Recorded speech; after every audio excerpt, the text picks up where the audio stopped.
बोलो लक्ष्मी मैया की। जय। एक समय महर्षि द्वैपायन व्यास जी हस्तिनापुर आए। उनका आगमन सुनकर के समस्त राज्य के कर्मचारी महाराज भीष्म सहित उनका सम्मान आदर करके राजमहल में महाराज को सुवर्ण के सिंहासन पर विराजमान कर अर्धपाद्य आचरण से उसका पूजन किया। व्यास जी के स्वस्थ चित्त होने पर राजरानी गांधारी ने महर्षि व्यास जी से हाथ जोड़ करके प्रश्न किया कि महाराज, आप प्रकालक के चतुर्दर्शी हैं। आपसे हमारी प्रार्थना है कि स्त्रियों को कोई ऐसा व्रत व सरल पूजन बताइए जिससे हमारी राज्य लक्ष्मी, सुख, पुत्र, पौत्र, परिवार सदा सुखी रहे। इतना सुन के व्यास जी ने कहा कि हम ऐसे व्रत पूजन का उल्लेख कर रहे हैं जिससे सदा लक्ष्मी जी स्थिर होकर के सुख प्रदान करेंगी। वह श्री महालक्ष्मी व्रत है। इनका पूजन प्रतिवर्ष आश्विन कुमार कृष्ण पक्ष की अष्टमी का माना जाता है। तब राजरानी गांधारी ने कहा, महात्मन, वह व्रत कैसे आरंभ होता है, इस विधान से पूजन होता है, यह विस्तार से बताने का कष्ट करें।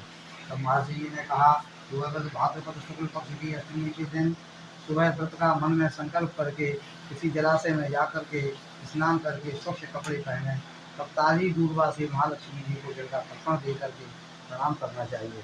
फिर घर आकर के शुद्ध 16 धागों का एक गंडा बना करके प्रतिदिन एक गांठ लगानी चाहिए। इस प्रकार 16 दिन का 16 गांठ का एक गंडा तैयार करके आश्विन माह की कृष्ण पक्ष की अष्टमी को व्रत रख करके मंडप इत्यादि बना करके डोबा तान करके उसके नीचे माटी के हाथी पर महालक्ष्मी की मूर्ति स्थापित करके तरह तरह की पुष्पमालाओं के लक्ष्मी जी हाथी का पूजन करके कई पकवान सुबाधित पदार्थों का नैवेद्य समर्पण करें। और श्रद्धा सहित महालक्ष्मी व्रत करने से आप लोगों की राजलक्ष्मी सदा स्थिर रहेगी। ऐसा विधान बता करके व्यास जी अपने आश्रम से प्रस्थान कर दिया। इधर समयानुसार भाद्रपद मास की शुक्ल पक्ष की अष्टमी से समस्त राजघरानों की नारियों ने व नगर स्त्रियों ने श्री महालक्ष्मी जी के व्रत का आरंभ कर दिया। बहुत सी नारी गांधारी के साथ प्रतिष्ठामान हेतु व्रत का साथ देने लगी। कुछ नारी माता कुंती के साथ भी व्रत का आरंभ करने लगी और गांधारी जी द्वारा कुछ द्वेष भाव होने लगा। ऐसा होते होते 15 दिन व्रत के समाप्त होकर के 16वां दिन आश्विन कृष्ण पक्ष की अष्टमी का आ गया। उस दिन प्रातः काल से नगर नारियों ने उत्सव मनाना आरंभ कर दिया और समस्त नर नारी राजमहल में गांधारी जी के यहाँ उपस्थित होकर के तरह तरह से महालक्ष्मी जी के मंडप में माटी के हाथी बनाने सजाने के लिए तैयारियाँ होने लगी। गांधारी जी ने नगर के सभी प्रतिष्ठित नारियों को बुलाने को सेवक भेजे, पर माता कुंती को नहीं बुलाया गया और न कोई सूचना भेजी गई। उस सब बात की धुन गुंजारने लगी, जिससे सारे हस्तिनापुर में खुशी की लहर दौड़ गई। माता कुंती ने इसे अपना अपमान समझा और बड़ा रंज मनाया और व्रत की कोई तैयारी नहीं की। इतने में महाराज युधिष्ठिर, अर्जुन, भीमसेन, नकुल, सहदेव सहित 5 पांडव उपस्थित हो गए। तब अपनी माता को गंभीर देख करके अर्जुन ने प्रार्थना की, माता, आप इतनी दुखी क्यों हो? क्या है, हम भी आपके दुख का कारण जान सकते हैं और दुख दूर करने में भी सहायक हो सकते हैं, आप बताएं। तब माता कुंती ने कहा, बेटा, जाति अपमान से बढ़कर के कोई दुख नहीं है। आज नगर में श्री महालक्ष्मी व्रत उत्सव में रानी गांधारी ने सारे नगर की सारी औरतें मान दे करके बुलाई हैं, पर तुमसे ईर्षावश मेरा अपमान करके उत्सव में नहीं बुलाया गया। पार्थ ने कहा, माता, क्या वह पूजा का विधान केवल सिर्फ दुर्योधन के ही महल में हो सकता है, आप अपने घर में नहीं कर सकती हैं? तब कुंती ने कहा, बेटा, कर तो सकती हूँ, पर वह साज सामान इतनी जल्दी तैयार नहीं हो सकता। गांधारी के 100 पुत्रों ने माटी का विशाल हाथी तैयार करके पूजन का साज सजाया है। वह ऐसा विधान तुमसे न बन सकेगा और न उनके उत्सव की तैयारी आज दिन भर से हो रही है। तब पार्थ ने कहा, माता, आप पूजन की तैयारी करके नगर में बुलावा करावें। मैं ऐसा हाथी पूजन को बुलाऊंगा जो आज तक हस्तिनापुर वासियों ने देखा न पूजन किया होगा। मैं आज ही लोग से इंद्र का हाथी ऐरावत जो पूजनीय है उसे बुला करके तुम्हारी पूजा में उपस्थित कर दूंगा। आप अपनी तैयारी करें। फिर माता कुंती ने सारे नगर में पूजा का ढिंढोरा पिटवा दिया और पूजा की विशाल तैयारी होने लगी।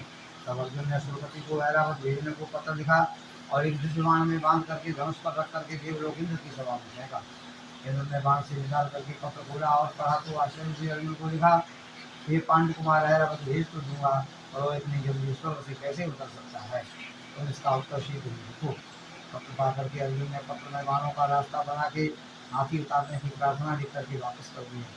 इंद्र ने मातृ सारथी को आज्ञा दी कि हाथी को पूर्ण रूप से सजा करके हस्तिनापुर में उतारने का प्रबंध करो। महावत में तरह तरह के साज सामान से ऐरावत से सजाया। देवलोक की अम्बर धूल डाली गई, सुवर्ण की पालकी रत्न जटित कलशों से बांधी गई, माथे पर रत्न जटित जाली सजाई गई, पैरों में घुंघरू सुवर्ण मणियों की बांधी गई, इनकी चकाचौंध पर मानव जाति की आंखें नहीं ठहर सकती थी। इधर सारे नगर में धूम हुई कि कुंती माता के घर पर सजीव इंद्र का ऐरावत बाणों के रास्ते पर शोर से किया जाएगा। सारे नगर के नर नारी बालक और वृद्धों की भीड़ ऐरावत को देखने एकत्र होने लगी। गांधारी के राजमहल में इस बात की चर्चा की बड़ी चहल पहल मच गई। नगर की नारियां पूजन थाली को ले ले करके भागने लगी और माता कुंती के महल में उपस्थित होने लगी। देखते देखते सारा महल पूजा करने वाली नारियों से चकाचौंध भर गया। सारे नगर वासी ऐरावत के दर्शन को गली सड़क महल अटारियों पर एकत्र हो गए। माता कुंती ने ऐरावत को खड़ा करने हेतु रंग बिरंगे चौक को खुलवा करके रंगे देश में वस्त्र भिजवा दिया। हस्तिनापुरवासी तरह तरह के स्वागत की तैयारी में फूल माला अबीर केसर हाथों में लेकर के पंक्तिबद्ध खड़े थे। इधर इंद्र की आज्ञा पा करके ऐरावत स्वर्ग के बाणों के बनाए रास्ते से धीरे धीरे आकाश मार्ग से चलने लगा। इसके आभूषणों की आवाज़ नगरवासियों को आने लगी। ऐरावत के दर्शन होते ही नर नारियों ने जय जयकार के नारे लगाना आरंभ किए। ठीक सायंकाल ऐरावत माता कुंती के महल के चौक में उतर आया। सब समस्त नर नारियों ने पुष्पमाला अबीर केसर को चढ़ा करके स्वागत किया। महाराज धौम पुरोहित द्वारा ऐरावत पर महालक्ष्मी जी की मूर्ति स्थापित करा के वेद मंत्रों द्वारा पूजन की गई। नगरवासियों ने भी लक्ष्मी पूजा का स्वागत करके ऐरावत की पूजा की। फिर तरह तरह के मेवा पकवान देकर के ऐरावत को खिलाए गए। ऊपर से जमुना जल पिलाया गया। जिस तरह के पुष्पों की ऐरावत पर वर्षा की गई, पुरोहित द्वारा स्वस्ति पुण्य वाचन करके व्रती नारियों द्वारा लक्ष्मी जी का पूजन विधान से कराया गया। कुंती ने रथ के डोरे के गंडा में सोने में गांठ लगा करके लक्ष्मी जी के सामने समर्पण किया। ब्राह्मणों को पकवान मेवा मिठाई दे करके भोजन की व्यवस्था की गई। तब वस्त्र द्रव्य सुवर्ण अन्न आभूषण दे करके ब्राह्मणों को संतुष्ट किया। तत्पश्चात सभी व्रती नर नारियों ने श्री महालक्ष्मी जी के दीपक जला करके प्रेम से संपूर्ण पूजन करके आरती आरंभ की। बोलिए लक्ष्मी मैया की जय।